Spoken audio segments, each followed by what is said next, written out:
Assalamualaikum warahmatullahi wabarakatuh. Perkenalkan, kami dari kelompok 4 akan mempresentasikan hasil kerja kelompok kami mengenai sejarah kodifikasi hadis. Kelompok 4 sendiri beranggotakan saya, Hilmanisa Fadila, Ahmad Nabil Fadlur Rahman, dan Muhammad Nahdawafi Ansalam. Pada materi kali ini terdapat 3 bab. Yang pertama adalah kodifikasi hadis pada masa Nabi dan sahabat. Yang kedua adalah masa tabi'in, dan yang ketiga adalah masa kodifikasi hadis itu sendiri. Sebelum masuk pada materi yang lebih dalam, saya akan menjelaskan mengenai pengertian kodifikasi hadis. Kodifikasi hadis adalah pembukuan hadis secara resmi yang diabadikan dalam bentuk tulisan atas perintah seorang pemimpin kepala negara dengan melibatkan orang-orang yang mempunyai keahlian di bidangnya. Untuk kodifikasi sendiri itu memiliki arti mengumpulkan, menghimpun, atau mengukuhkan. Singkatnya, kodifikasi hadis adalah menghimpun catatan-catatan hadis Nabi dalam bentuk mushaf atau lembaran. Masa kodifikasi hadis sendiri itu terbagi menjadi 2, yaitu kodifikasi hadis yang bersifat pribadi atau tadwin asyakhsi, dan kodifikasi hadis secara resmi atau tadwin ar-rasmi. Nah, untuk kodifikasi hadis yang bersifat pribadi ini dimulai sejak masa Rasulullah SAW, sedangkan kodifikasi hadis secara resmi dimulai pada masa Umar bin Abdul Aziz.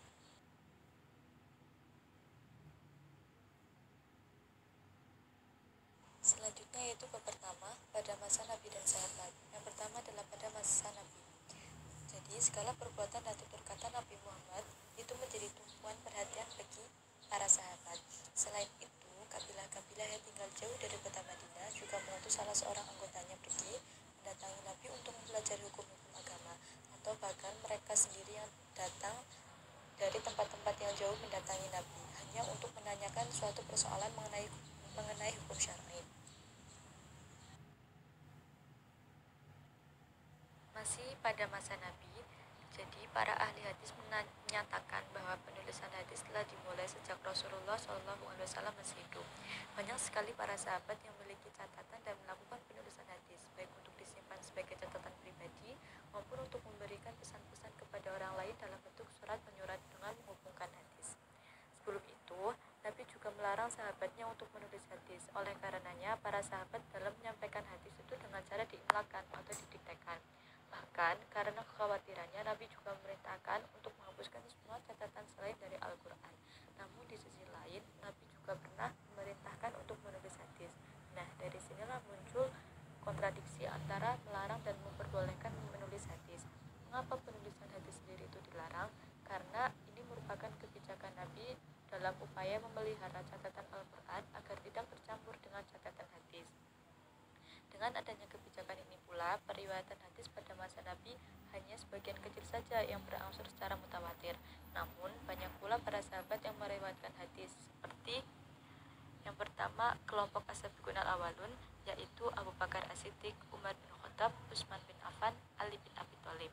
Yang selanjutnya adalah kelompok Ummahat al-Mukmin atau istri-istri Rasul, yaitu Aisyah dan Ummu Salamah. Dan yang ketiga adalah kelompok lain, kelompok selain as-sabiqun al-awwalun dan Ummahat al-Mukmin, yaitu meliputi Abdullah bin Amr, Abu Hurairah, Abdullah bin Umar, Anas bin Malik, Ibnu Abbas, Jabir bin Abdullah, dan masih banyak yang lain. Selanjutnya yang kedua yaitu pada masa sahabat.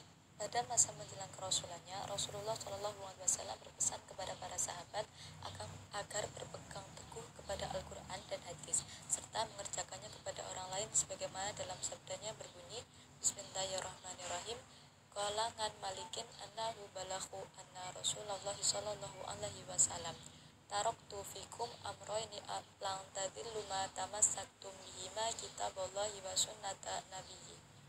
Telah aku tinggalkan untuk kalian 2 macam yang tidak akan tersesat setelah berpegang kepada keduanya, yaitu kitab Allah atau Al-Quran dan sunnahku. Hadis riwayat Malik. Setelah Nabi Muhammad SAW wafat, para sahabat belum memikirkan penghimpunan dan mengkodifikasian hadis karena banyaknya para penghafal Al-Quran yang gugur dalam medan perang, sehingga jumlah orang yang hafal Al-Quran bertambah sedikit, dan juga banyak orang asing yang datang ke Arab dan mereka tidak tahu berbahasa Arab, sehingga takut Al-Quran tercampur aduk dengan hadis, sehingga para sahabat berkonsentrasi bersama Abu Bakar untuk membukukan hadis.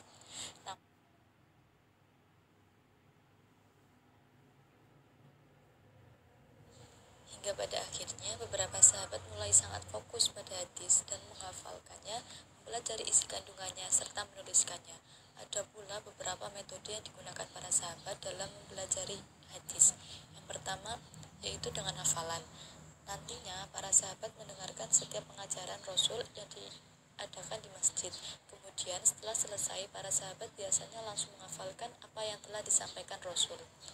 Yang kedua yaitu dengan tulisan.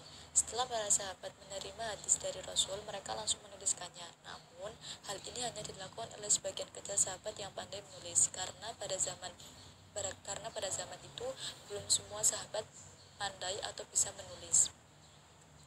Yang ketiga adalah praktik secara langsung. Praktik secara langsung dimaksudkan di sini adalah para sahabat langsung mempraktikkan apa yang telah disampaikan oleh Rasul. Selanjutnya pada masa tabi'in.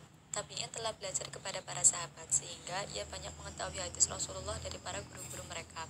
Karena memang tabi'in adalah notabene sebagai murid dari para sahabat yang banyak mengoleksi hadis-hadis dari Nabi.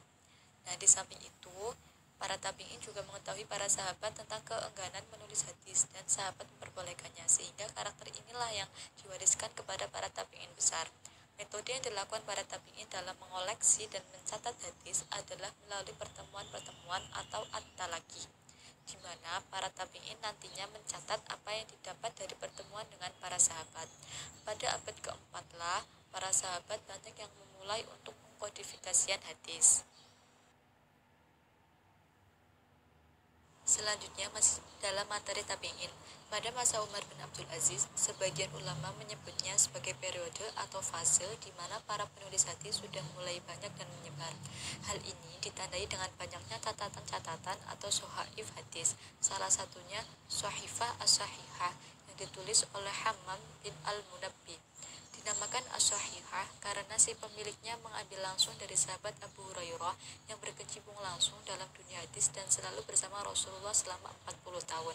Hadis ini mencakup 138 hadis yang semuanya diriwayatkan oleh Abu Hurairah.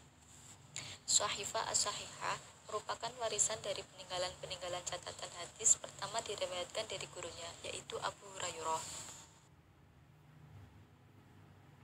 Masuk pada bab kodifikasi hadis.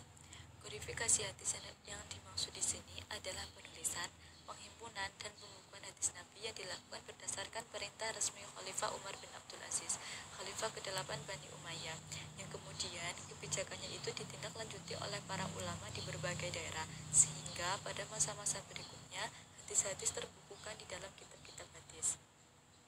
Namun sebelum itu, ide penghimpunan hadis Nabi secara tertulis pertama kali dikemukakan oleh Umar bin Khattab.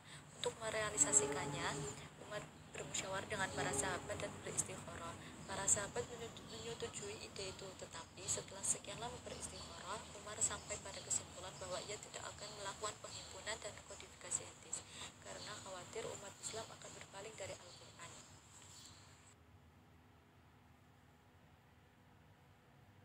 Ada beberapa aspek yang melatar belakangi Umar bin Abdul Aziz dalam membukukan hadis. Yang pertama yaitu hadis tersebar dalam lembaran dan catatan sahabat. Para ahli hadis nantinya menyerahkan urusan penulisan hadis kepada hafalan-hafalan para sahabat yang lafadznya diterima dari Nabi. Ada juga sahabat yang hanya tahu maknanya tetapi tidak hafal lafadznya, sehingga dari sinilah muncul perselisihan riwayat penukilan sekaligus perawinya. Oleh karena itu, Khalifah Umar bin Abdul Aziz khawatir jika nanti hadis Rasul disia-siakan oleh umatnya. Yang kedua adalah semakin luasnya kekuasaan Islam. Ada 3 benua yang memiliki pengaruh besar dalam meluasnya kekuasaan Islam, yaitu benua Asia, benua Afrika, dan benua Eropa. Hal ini membuat sebagian para sahabat tersebar ke berbagai negara, dan muncul berbagai masalah yang kompleks, dan banyaknya para sahabat yang meninggal dalam medan perang merupakan kekhawatiran dan kecemasan yang dirasakan oleh Khalifah Umar bin Abdul Aziz terhadap hadis yang berbeda pada hafalan sahabat yang akan hilang begitu saja. Yang ketiga adalah munculnya hadis-hadis palsu. Nah, munculnya hadis palsu ini setelah wafatnya Khalifah Ali bin Abi Thalib hingga masa dinasti Umayyah, karena kondisi tersebut menyebabkan dari mereka untuk mendatangkan keterangan-keterangan hadis yang diperlukan sebagai keabsahan golongan mereka sebagai golongan yang paling benar. Selanjutnya yaitu Khalifah Umar bin Abdul Aziz memerintahkan kepada kodinya di Madinah, yaitu Abu Bakar bin Hazm yang merupakan guru Ma'mar, untuk membukukan hadis Nabi yang terdapat pada penghafal wanita yang terkenal, yaitu Amrah binti Rahman ibnu Sa'ad Hurorah, merupakan ahli fikih murid Aisyah radhiyallahu anhu. Akan tetapi, pembukuan seluruh hadis yang berada di Madinah dilakukan oleh Muhammad ibnu Syihab az-Zuhri.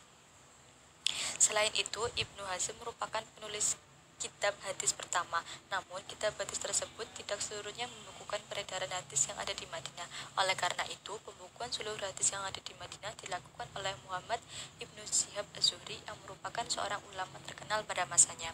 Ada pula muncullah generasi baru yang melanjutkan, di antaranya adalah Abu Muhammad Abdullah al-Malik ibnu Abdullah al-Aziz dari Mekah, Muhammad ibnu Ishaq dan Maliki bin Anas dari Madinah, Sa'id ibnu Abi Arobah, Hamad ibnu Salamah dari Basrah. Hingga pada akhirnya, pada pertengahan abad kedua, pembukuan hadis menjadi sempurna karena datangnya Bani Abbas. Hal ini ditandai dengan munculnya kembali Imam Malik dengan kitabnya Al-Muwatta, Musnad Imam Syafi'i, dan Asar Imam Muhammad Hasan al-Syabani dengan gerakan penyusunan hadis secara lengkap, mulai dari hadis Nabi sampai dengan perkataan sahabat dan fatwa tabi'in. Sekian presentasi dari kelompok 4. Sebagai penutup, izinkan saya membacakan sedikit kutipan tentang ilmu dari Sufyan bin Uyainah, bahwasanya tahapan pertama dalam mencari ilmu adalah mendengarkan, kemudian diam dan menyimak dengan penuh perhatian, lalu menjaganya, lalu mengamalkannya, dan kemudian menyebarkannya. Semoga dengan materi yang kami sampaikan ini, teman-teman semuanya bisa mendengarkan dan menyimak dengan baik, serta mengamalkan dan menyebarkannya kepada orang lain.